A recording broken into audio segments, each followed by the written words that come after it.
5 years from now, what do you see for downtown Plattsburgh and for the city? You know, if we can do this connected city vision where people can really move around and follow kind of a green trail, I could imagine the city actually developing a reputation of being lake and river friendly, have all kinds of things to do. You know, even within a bigger vision, you've spoken with Bob Harvey before who helped construct our strategic tourism plan. He has even grander ideas, and I'd like to work very closely with him to make this a major summer tourist attraction of a scale that you might see in some historic village in Virginia, et cetera. You know, we have more history here than just about any other place that I can think of, except for, you know, maybe where the Battle of Gettysburg was fought. We have much more natural beauty than most cities. We have an amazing lake, and we have a vibrant population. There's no reason why we can't be a world-class small city. You know, we're always going to be a small city in the neighborhood of 20,000 people or so, but we can certainly aim for world-class. Bob Harvey, a consultant who came up with a destination master plan for the region, the Plattsburgh region, a lot of that relying on the city's rich military history to try to bring in tourists. Would this be much the same for the city as well? Would there be more of an emphasis on the city's military history? It has to be part of it. I mean, we could from this our shore in the city see where, you know, two major pivotal battles were fought. That has to be part of our history. But you know, it could be as interesting and as whimsical as, you know, Bessie Smith's cow kicked over a lantern and caused a fire. There's a major fire down in the city core in the 1860s. Started actually by a couple of kids playing in a barn. But you know, that kind of history. The thing when you travel to a place, you want to feel that there's something bigger than just you there, that there's people there before you. You're interested in the history. I call that viewing our city with tourist eyes. You want to look, and as a matter of fact, many of the people who we attract to the area, they're fascinated by all this. They want to know what came before them. They want to know that they made a choice to come to a really cool and exciting place. And I think there's a lot to celebrate for that. It's just the way the story is told. And quite a history of the lake itself, through the centuries of the transportation across the lake, dating back to Champlain and the discovery of the lake. Yeah, 400 years of history, that's right. At the same time that this planning is going on, the city is facing a fiscal crisis, a challenge. About $2 million budget deficit right now?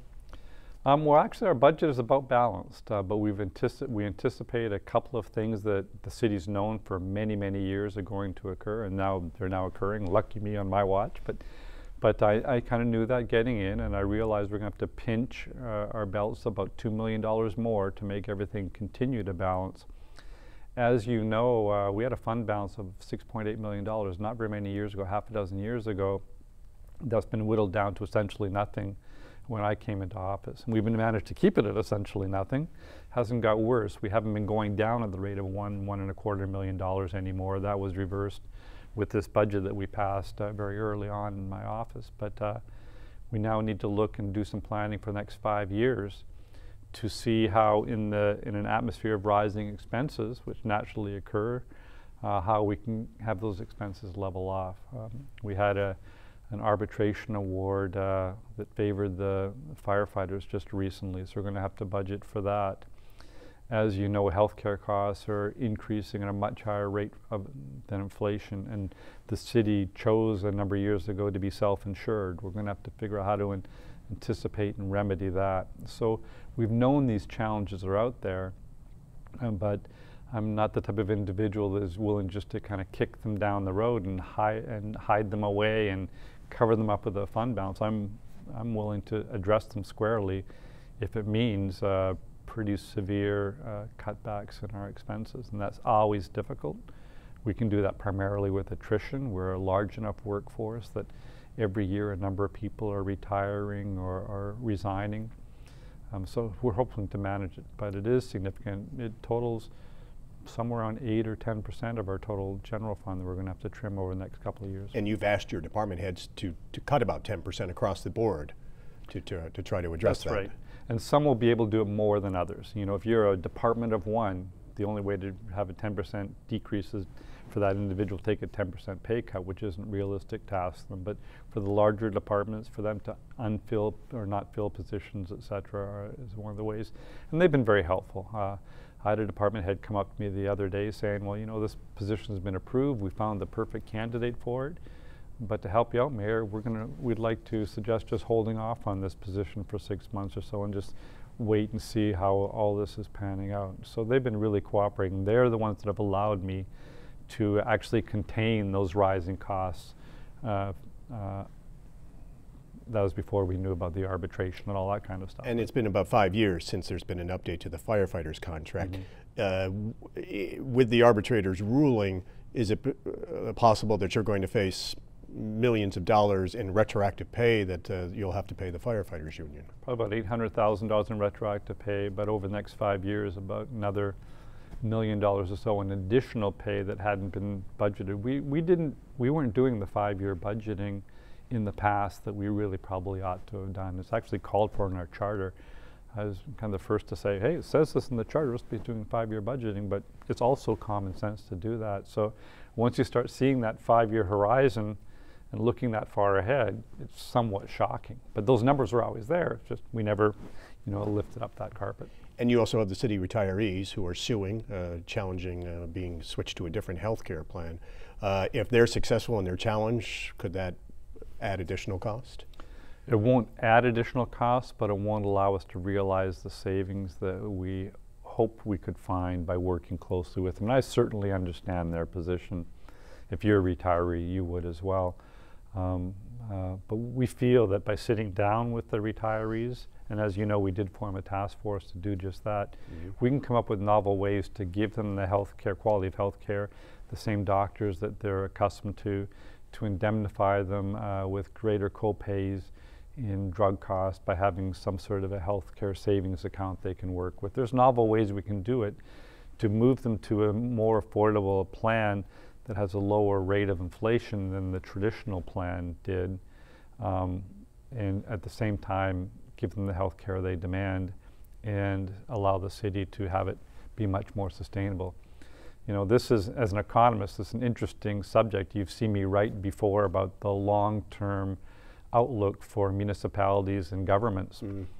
By 2026, our healthcare liability alone to take care of the promises we've made to past employees and current employees, the pledges to those individuals, by 2026, that will be $276 million. That represents 30% of all the property value of the non-exempt properties in the city of Plattsburgh. So essentially, that pledge now is taking ownership of 30% of our property. We have to find some sort of a sustainable balance, and we will. I mean, we have to. This is actually what pushed Detroit into bankruptcy. Was primarily the obligations from their retirees' health care. When they came out of the bankruptcy hearings, their health care plans for the retirees were slashed by 75% or so. I don't want to see that happen. I don't want to see this resolved through these means. I want to see us resolve this by all working together and figuring out how to deliver the health care they expect at a price that taxpayers can afford. You mentioned the attrition. Do you think that most of the positions could be either not filled or eliminated through attrition and not have to go to the step of cutting jobs? I hope so.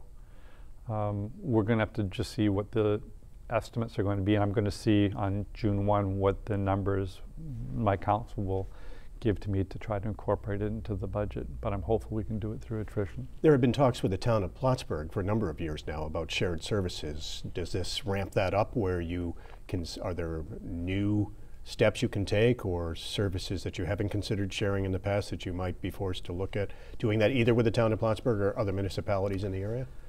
I don't know if the current fiscal reality ramps that up. I think that those are good things to do. We should be doing them anyway in times of where we're prosperous or not. But I've for a long time said that there's some assets within the city and the town and other municipalities that we could easily share. We have dams to the west of town that produce 3 times the amount of water that the city needs. We have a sewage treatment plant that has 3 times the capacity that we need. We can share these assets more broadly, not just with the town, but with the municipalities, say Beekman Town and Peru, if we just are willing to look at things beyond arbitrary lines on a map.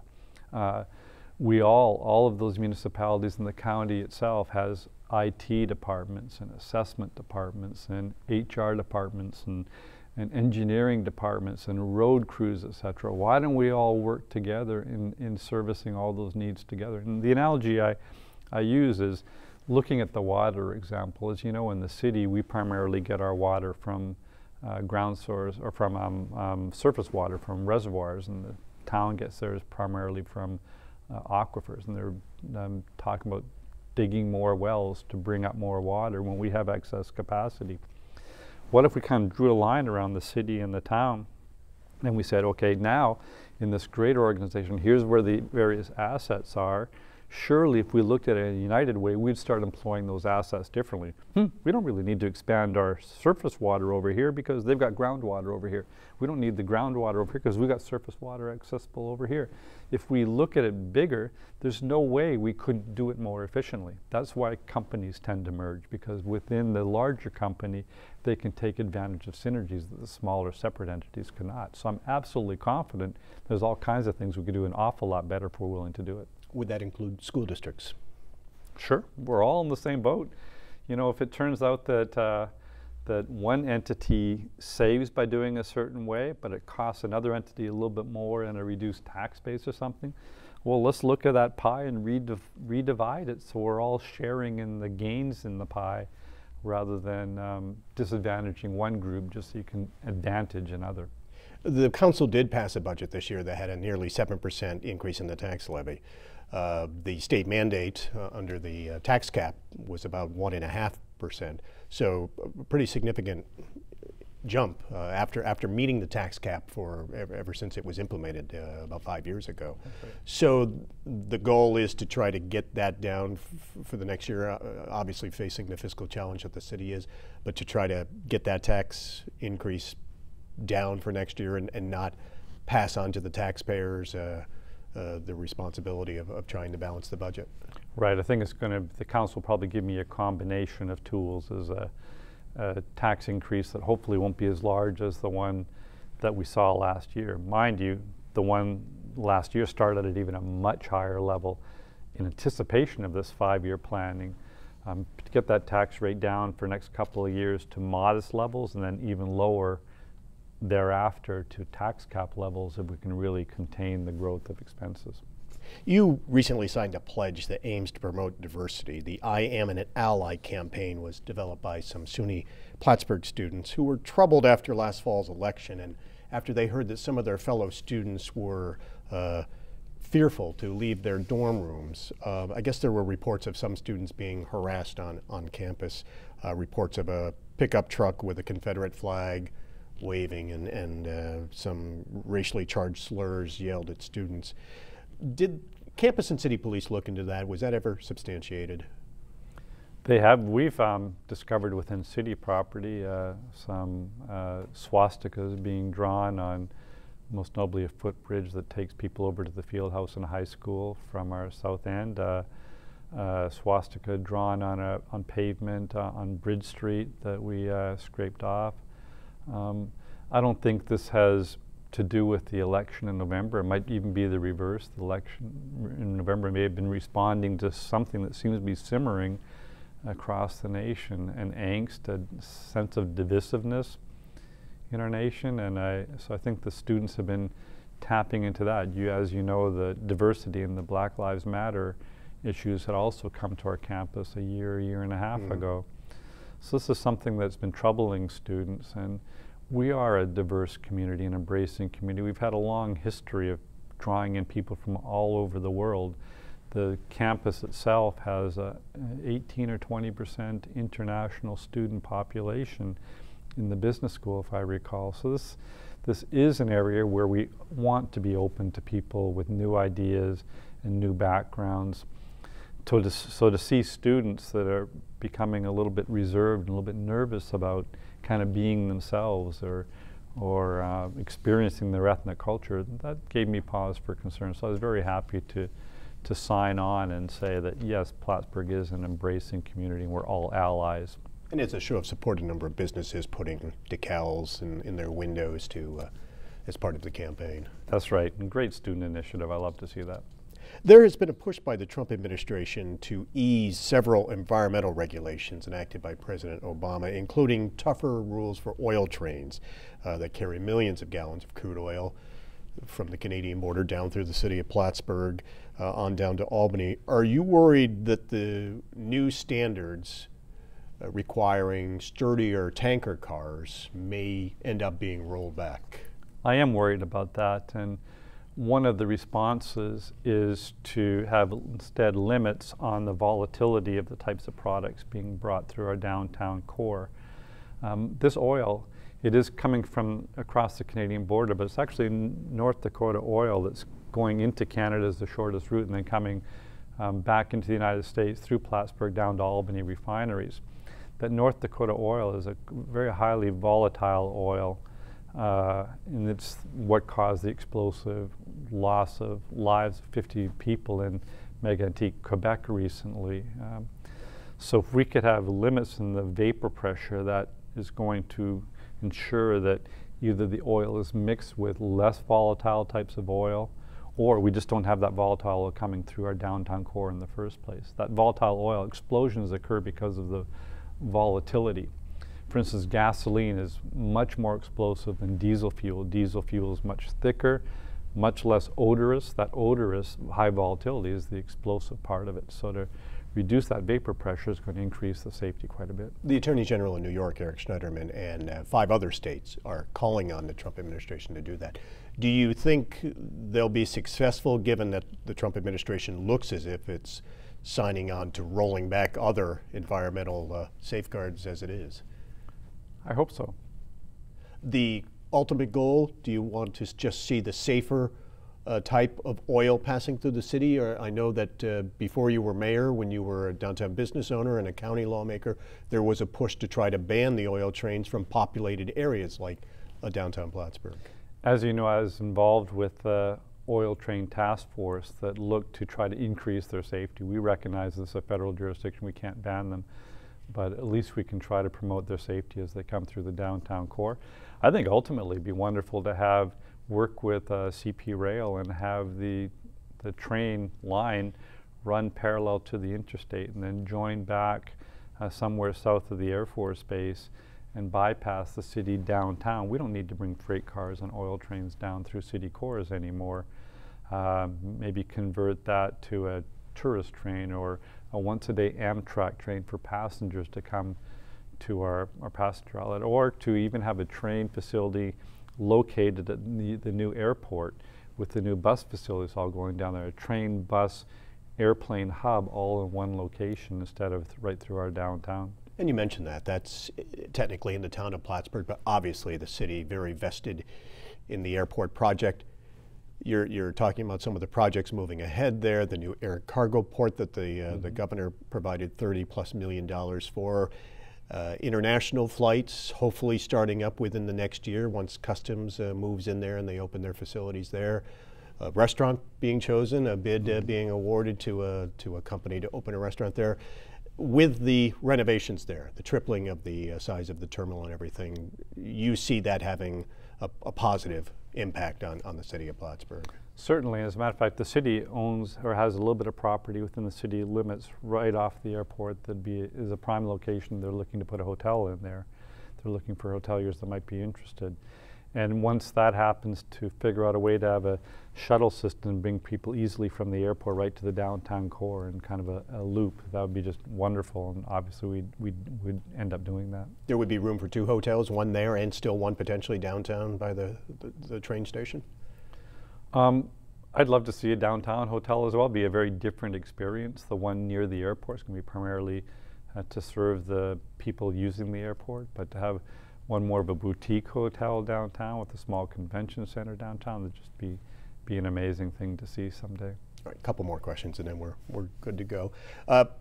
Along with the budget challenge being faced by the city of Plattsburgh, residents in Plattsburgh have notoriously long enjoyed low electric rates, and they're going to continue for the next several years. However, they are facing a surcharge on their bill coming up, and that has nothing to do with the city of Plattsburgh, nothing to do with where the city of Plattsburgh gets its power, but it has everything to do with nuclear power plants in the state and supporting their upkeep. That's right. There's a nuclear power plant owner from out of state that actually threatened to pull their plants out of New York State, as we saw with the Vermont Yankee just on the other side of the lake. And as an enticement to keep those plants operating for a number of years longer, the state proposed to give this individual a large, I think, multi-million, half billion dollar subsidy or encouragement incentive to stay. And to pay for that, it would come from the ratepayers, including in the city of Plattsburgh, a small surcharge on everybody's electric bill.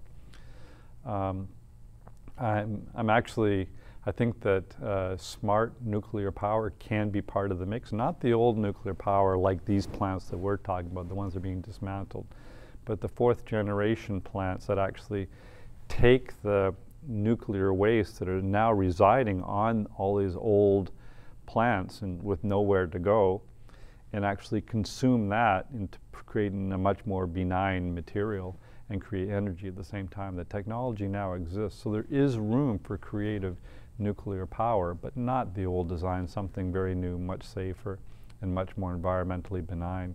So the goal of the state is to move more towards non-fossil fuel sources, so that can be part of the mix. I don't know if it's as smart, though, to simply promote these Generation 2 plants that were really, conceptually designed in the 40s, engineered in the 50s, built in the 60s, and they've been obsolete by the 70s or 80s.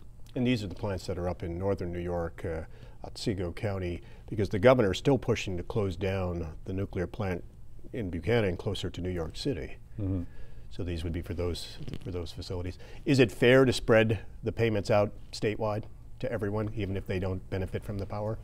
Not in my mind, but I guess if one has a all for one and one for all, and we share these low power rates, I guess the argument is that everybody should share in some of the less economical aspects of that. And the surcharge that will be on the electric bill won't be that no, extravagant? Fraction of a penny. But when you have such low rates as we do in the area of 4 cents per kilowatt hour, so even a fraction of a penny is quite large on a percentage basis. Yeah.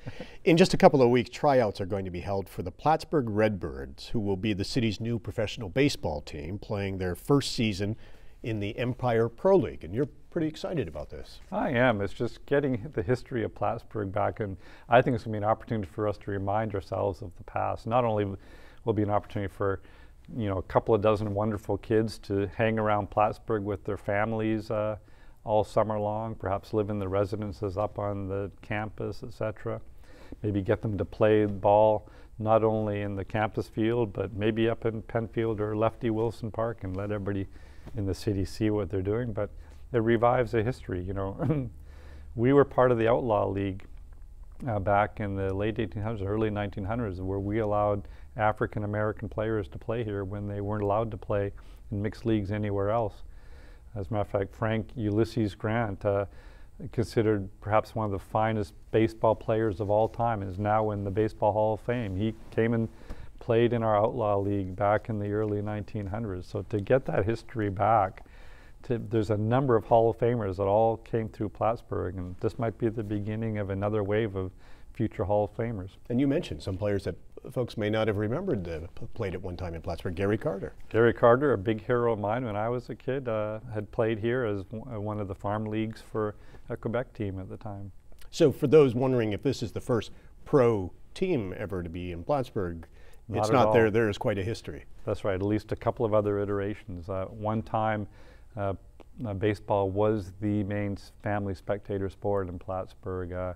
Large field filled with thousands and thousands of fans in the early 1900s. And you'd like to see some of that tradition return? I'd love it. Mayor Read, thanks a lot for taking the time to be with us. I You bet. appreciate it. Thanks for having me.